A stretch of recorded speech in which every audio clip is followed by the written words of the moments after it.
శ్రీరామ.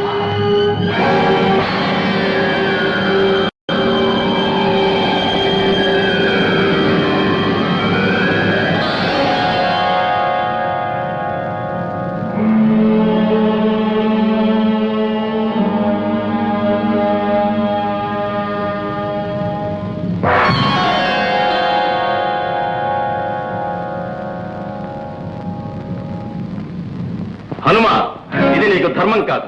ఇది ఏనా నీ శరణాగత రక్షణ? నీవు అభయం ఇచ్చిన యయాతి ఆత్మహత్యకు పాల్పడుతూ ఉంటే ఉపేక్ష వహిస్తావా? అయ్యా, మన్నించ ప్రార్థన. యయాతి రాజేంద్ర, తమకిది భాగ్యం కాదు. నా స్వామితో వైరము కలిగిన చింతతో. చింత ఏలనయ్యా, ఇందు నీ దోషమేమున్నది? ప్రతిజ్ఞాపాలన శ్రీరామచంద్రునికంతో శరణాగత రక్షణ నీకు అంతే. నా ప్రభువునకు నాకు సామ్యమా? ప్రభువునకొక నీతి, బంటుకో నీతి ఉంటుందా? నారాయణ నారాయణ, రాజు అధర్మానికి ఒడిగట్టినప్పుడు బంటు ఎదిరించటంలో తప్పులేదు. నారదా, నా స్వామి అధర్మపరుడా? అవునో కాదో నువ్వే ఆలోచించుకో. విశ్వామిత్రుని సంతృప్తి పరచడం కోసం అమాయకులైన భక్తులపై కత్తి కట్టాలా? పోనీ యయాతి దోషమేమిటో నిరూపించాడా? న్యాయ విచారణ జరిపాడా? ఇది శ్రీరాముని ఆదర్శానికి భంగం కలిగించదా? రామభక్తుడవైన నీవు ఈ అక్రమాన్ని భరించగలవా? భావి తరాల వారు నీ దేవుణ్ణి నిందించటం సహించగలవా? చాలు మునీంద్ర, చాలు.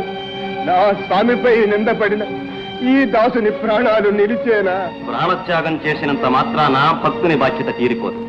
ప్రభువును మూఢభక్తితో అనుసరించటమే కాదు, అన్యాయాన్ని వారించటం కూడా దాసుని ధర్మం. ఆంజనేయ, నీ ధర్మాన్ని ఉపేక్షిస్తే శ్రీరామునకు శాశ్వతాపవాదం రాక తప్పదు. అయ్యో, నా ప్రభువునకు అపవాదం తప్పే మార్గమే లేదా? లేకే ఈ తరుణములో దీక్ష వహించి యయాతిని కాపాడితే శ్రీరామునకు రానున్న అపవాదు తప్పుతుంది, భక్తులకు ప్రమాదము తప్పుతుంది. లేదా శ్రీరాముడు అధర్మపరుడని, హనుమ అసత్యవాది అని యుగయుగాల జనులు నిందించక మానరు. వద్దు స్వామి, వద్దు. నా శ్రీరామచంద్రునకు అధర్మపరుడనే మచ్చ రాకూడదు. మహానుభావులారా, మీ ఉపదేశం వల్ల నాకు జ్ఞానోదయమైంది. ఈ శరణాగత రక్షణోద్యమంలో సందేహానికి ఇంకా తావులేదు. విజయీ భవ. అంగదా, ఇక నుండి నీవు యయాతి రాజేంద్రునకు కంటికి రెప్పవై కాపుండు. ఆజ్ఞ. భీషణమౌ శ్రీరామ శబధం వీడదు ధర్మపథం. ఇప్పటి రఘురామ శబధం హృదయ విదారకం. తండ్రకవంక తనువును బాయ తపోభూములకు తననే. తమ్ముడు భరతుడు ప్రార్థించినను తాపసిగానే మననే. మాత కోసమే అంతటి స్వామి మాటున వాలిని గూల్చే. శోక జలధిలో తాను మునిగిన సుఖములు సఖునికి నొసగి. భీషణమౌ శ్రీరామ శబధం వీడదు ధర్మపథం. ఇప్పటి రఘురామ శబధం హృదయ విదారకం.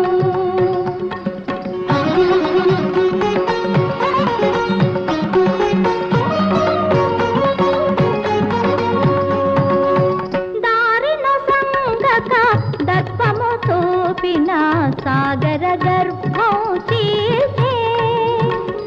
వైరి తమ్మునికి బాస చప్పున వైభవ రాజ్యం కూర్చి. ఒకటే బాణం, ఒకటే భార్య, ఒకటే మాటని చాటే. చింతలు బాపి శ్రీరామ వాక్యం ఎంతటి బాధలు తెచ్చి, ఎంతటి బాధలు తెచ్చి. భీషణమౌ శ్రీరామ శబధం వీడరు ధర్మపథం. ఇప్పటి రఘురామ శబధం హృదయ విదారకం. చాలించు నీ కపట నాటకం. మా ఆగ్రహానికి గురి అయిన యయాతి సంతానానికి ఆశ్రయం ఇవ్వడం, శ్రీరామ శపథాన్ని విపరీతార్థంగా గానం చేయించడం మమ్మ అవమానించడానికిగా. విశ్వామిత్ర, ఎందులకి ఆవేశం? మృదు మధురమైన శ్రీరామ గాథా శ్రవణం నీకు కర్ణకఠోరమైనదా? అన్యము పుణ్యము ఎరుగని ఈ అమాయకులు అడుగుల పాలై అల్లాడుతూ ఉంటే వీరికి ఆశ్రయం ఇవ్వడం నీకు అవమానమా? ఇప్పటికైనా మించిపోలేదు. కనికరించి ఈ పసివారి కొరకైనా నీ ప్రతిజ్ఞ ఉపసంహరించు. నిరపరాధి యయాతిని అనుగ్రహించు. అసంభవం! సృష్టికి ప్రతి సృష్టి గావించి నవస్వర్గ నిర్మాతలై అపర బ్రహ్మయని ఖ్యాతిగాంచిన నన్ను అవమానించిన వాడు ఎవడైనా సరే సర్వనాశనం కాక తప్పదు. మహర్షి, మాకు భయంగా ఉంది. మా అమ్మ నాన్నల వద్దకు తీసుకెళ్లరు. చిరంజీవులారా, అధైర్యం చెందకండి. అచిరకాలంలోనే మీరు మీ తల్లిదండ్రుల వద్దకు చేరగలరు. మీ ఆజ్ఞ దవదాటడు. ఆజ్ఞను పాటించరా సరే, లేదా దండించి తరలించుకు వస్తాను.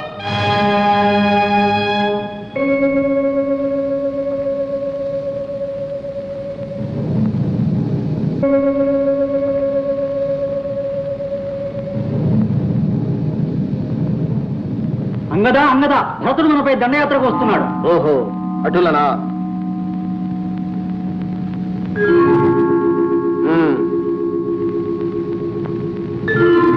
ఆగండి. నరులెవరూ ఈ సీమలో ప్రవేశించరాదని మా వానర సార్వభౌముల ఆజ్ఞ. ఎంత కావరము! నేనెవరినో మీకు తెలియదా? శ్రీరామ సోదరులము, భరతులము. ఓహో, మా ప్రభు శ్రీరామచంద్రుల వారి సోదరుల వందనం. ఇప్పటికైనా నువ్వు తెలిసినది కదా, తొలగండి. అది ఎంత మాత్రం కుదరదు. రాజాజ్ఞ రాజాజ్ఞ.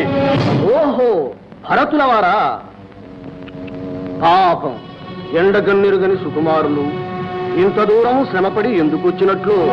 మీకు బుద్ధి చెప్పి యయాతిని తీసుకొని వెళ్ళుటకు. నీకే లేని బుద్ధి మాకెట్లు చెప్పగలవు?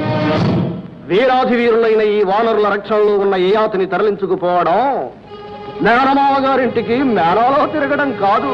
ఏమిరా నీ దురహంకారము? ఏమంటివి? ఆశ్రిత జన పారిజాతమైన శ్రీరామచంద్రుడే మమ్మెన్నడూ రా అని పిలువలేదే. నీకెంత పొగరురా మమ్ము రా అని పిలుచుటకు? వరి పిల్లకోతి, తండ్రిని చంపిన పిన తండ్రి ఇంట కుడిచి కూర్చునే నీకు కూడా గౌరవ మర్యాదలు కావాలేనా? అవునవును, నాకెందుకులే. ఆనాడు కైకమ్మ కూడబెట్టి చేతికిచ్చిన రాజ్యం చెయ్యలేక పాదుకలు మోసుకు తిరిగిన నీ గౌరవం ఎవరికి తెలియనిది. చేయవన్నచో నన్ను జయించు.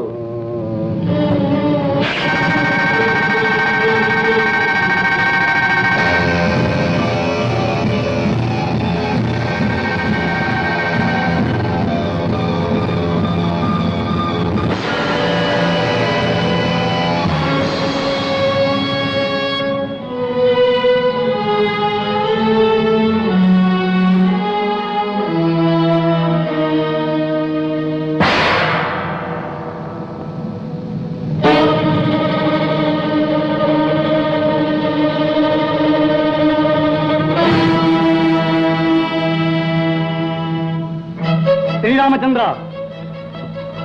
సంధి కోరిన మమ్మల్ని సంగ్రామానికి పురికొల్పావు. మా రక్షణలో ఉన్న యయాతిని బంధించి తీసుకురమని పంపిన భరతుని గతి ఏమైనదో చూడు. వీరాధివీరులైన వానర యోధులను ఎదిరించిన వారెవరైనా సరే ఇదే శాస్తి. ఇప్పటికైనా ప్రతిజ్ఞ ఉపసంహరించుకో.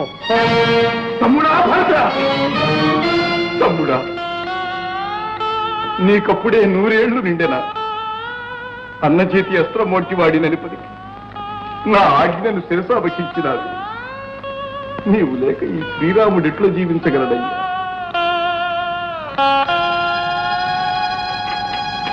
ఈ దారుణమునకు మూల కారణమైన యయాతిని హనుమను కిష్కింధను సర్వనాశనం చేస్తాను. లక్ష్మణ, ఏది నా కార్ముకం? శాంతించండి. ఈ అల్పకార్యానికి తాము కార్ముకం ధరించాలా? ఆజ్ఞ ఇవ్వండి. నేను శత్రుఘ్న సమేతుడనై వెళ్ళి ఆ వానర వీరుల తులనగిస్తాను.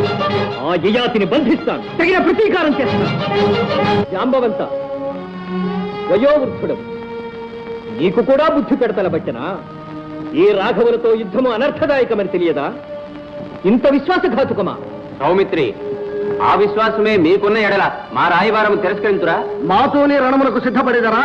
ఆనాడు మా ఆంజనేయుడే సంజీవి తెచ్చి నిన్ను బ్రతికించనితో నీ చిద్రూపం ఈ పాటికి అపురూపమయ్యుండేది. ఎంత ఖండకావరము!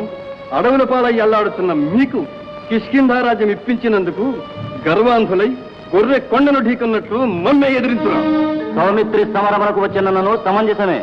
పాపం కడసారి వారు కలకాలం సుఖంగా బ్రతకలేక నీకెందుకు నాయనా ఈ కయ్యము? ఎందుక అందరూ మట్టి పెట్టుడు. నా పేరే శత్రుఘ్నుడు. సహించిన కొలది మీ ప్రాపము మితిమీరుతున్నది. ఇంకొక క్షణమైన నువ్వు నిన్ను ఉపేక్షించు.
శారీరక మరియు మానసిక ఆరోగ్యానికి అవసరమైన వాటిల్లో నిద్ర చాలా ప్రాధాన్యమైనది. మనం ఎంత సంపాదించినా ఎంత కష్టపడ్డా కూడా కడుపు నిండా ఆహారం, కంటి నిండా నిద్ర ఉండాలి. అలా లేని సంపద ఎంత ఉన్నా వృధానే అని అంటారు పెద్దలు. కంటి నిండా నిద్ర సరిగ్గా లేకపోతే మనిషి ఆరోగ్యంపై తీవ్ర ప్రభావం పడుతుంది. అసలు మనము ఎంతసేపు నిద్రపోవాలి? ఏ వయసు వారు ఎంతసేపు నిద్రించాలి? ఒకవేళ